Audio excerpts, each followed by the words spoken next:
Hello guys, आपका स्वागत है हमारे चैनल पे। कैसे हैं आप सभी? उम्मीद करते हैं कि आप सभी अच्छे होंगे। आज के इस वीडियो में हम एसएससी एमटीएस 2024 में पूछे गए जीके के क्वेश्चन को सॉल्व करेंगे। और यह जो क्वेश्चन है यह 30 सितंबर 2024 शिफ्ट थर्ड का जीके का क्वेश्चन है। इसमें टोटल 25 क्वेश्चन हैं। तो चलिए हम वीडियो को शुरू करते हैं। पहला प्रश्न है, निम्नलिखित में से कौन सा एक भारतीय लोक नृत्य है? तो बिहू। बिहू एक भारतीय लोक नृत्य है और यह असम का लोक नृत्य है। इसमें बाकी के जो ऑप्शंस दिए हुए होंगे वो बाकी शास्त्रीय नृत्य दिए हुए होंगे। आपको कमेंट सेक्शन में बताना है कि भारत में कितने शास्त्रीय नृत्य हैं और वे कौन कौन से हैं। क्वेश्चन नंबर सेकंड, प्रकाश वर्ष के संदर्भ में सूर्य और पृथ्वी के बीच औसत अंतराल 8.311 मिनट है। यहाँ मिनट डैश को इंगित करता है। तो यहाँ जो मिनट है 8.311 यह दूरी को इंगित करता है। क्वेश्चन नंबर थर्ड, 27 अक्टूबर 2019 को दुष्यंत चौटाला ने निम्नलिखित में से किस राज्य के उप मुख्यमंत्री के रूप में शपथ ली? तो दुष्यंत चौटाला ने 2019 में हरियाणा के उप मुख्यमंत्री के रूप में शपथ ली थी। क्वेश्चन नंबर फोर, निम्नलिखित में से किस राज्य में बेहदीन खलम महोत्सव मनाया जाता है जिसमें युवा हर घर की छत को बांस के डंडों से पीटकर बुरी आत्मा, प्लेग और बीमारी को दूर भगाने का प्रतीकात्मक प्रदर्शन करते हैं? तो इसका करेक्ट आंसर है मेघालय। तो बेहदीन खलम महोत्सव जो है यह मेघालय में मनाया जाता है। क्वेश्चन नंबर 5, निम्नलिखित में से कौन सा रासायनिक सूत्र H2SO4 वाला यौगिक है? तो H2SO4 को क्या बोलते हैं? Sulphuric acid. Question number 6, Akbar के शासनकाल के दौरान दीवान के नाम से जाना जाने वाला अधिकारी मुगल साम्राज्य के निम्नलिखित में से किस विभाग से संबंधित था? तो यह वित्त से संबंधित था। अकबर के शासनकाल के दौरान दीवान नाम से किससे जाना जाता था?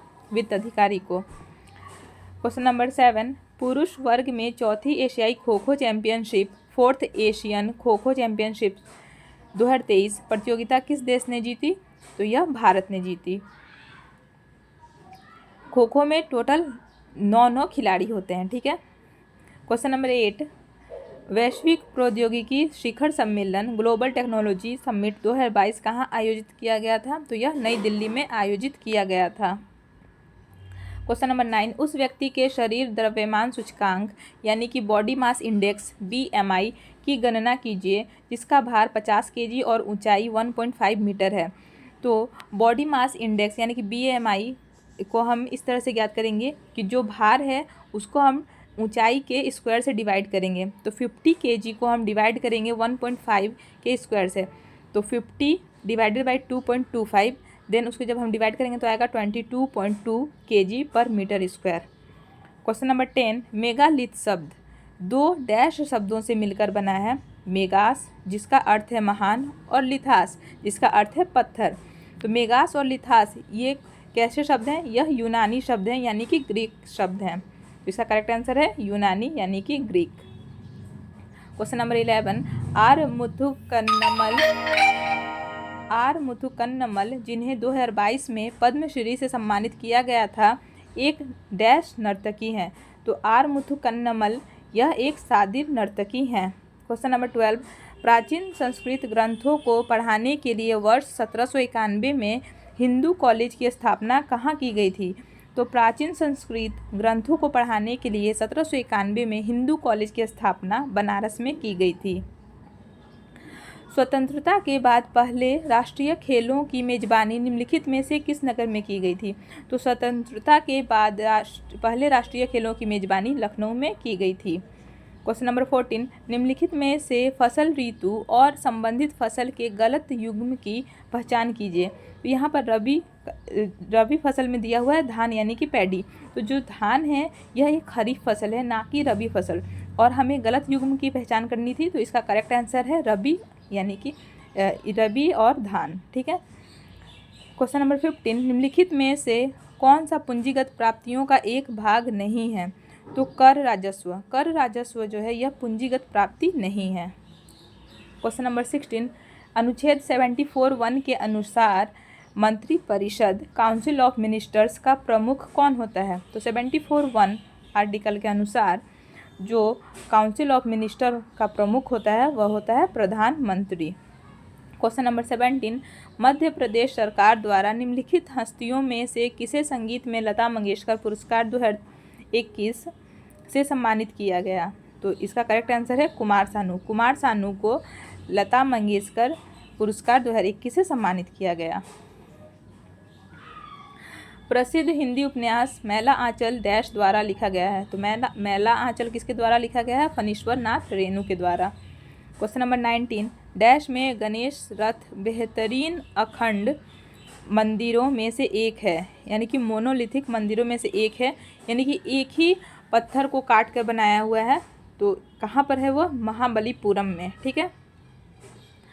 क्वेश्चन नंबर 20, भारत का निम्नलिखित में से कौन सा राज्य राष्ट्रीय बहुआयामी गरीबी सूचकांक 1 प्रगति समीक्षा 2023 में सबसे निचले स्थान पर है? इसका करेक्ट आंसर है केरल।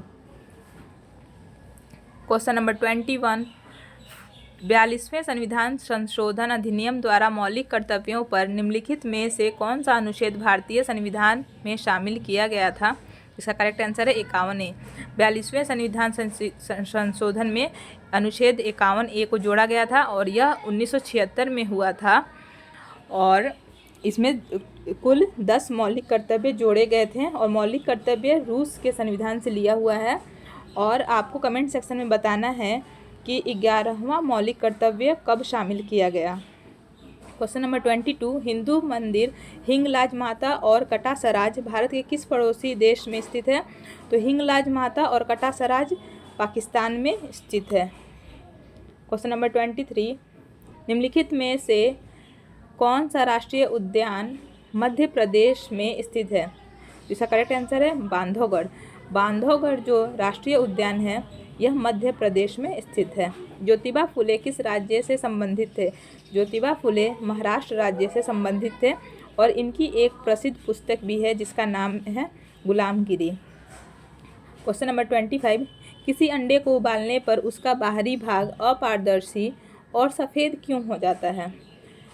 क्योंकि ऊष्मा विकृतीकरण का कारण बनती है, श्वेतक को यानी कि एल्बुमिन को सख्त करती है और इसे अपारदर्शी सफ़ेद रंग देती है।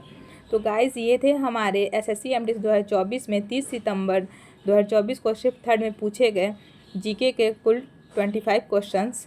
उम्मीद करते हैं कि आपको ये वीडियो अच्छा लगा होगा। अगर आपको ये वीडियो अच्छी लगी, हेल्पफुल लगी तो आप इस वीडियो को लाइक ज़रूर करें। आप हमारे चैनल से जुड़ें, इसे सब्सक्राइब करें और शेयर करें। Thanks for watching. बाय।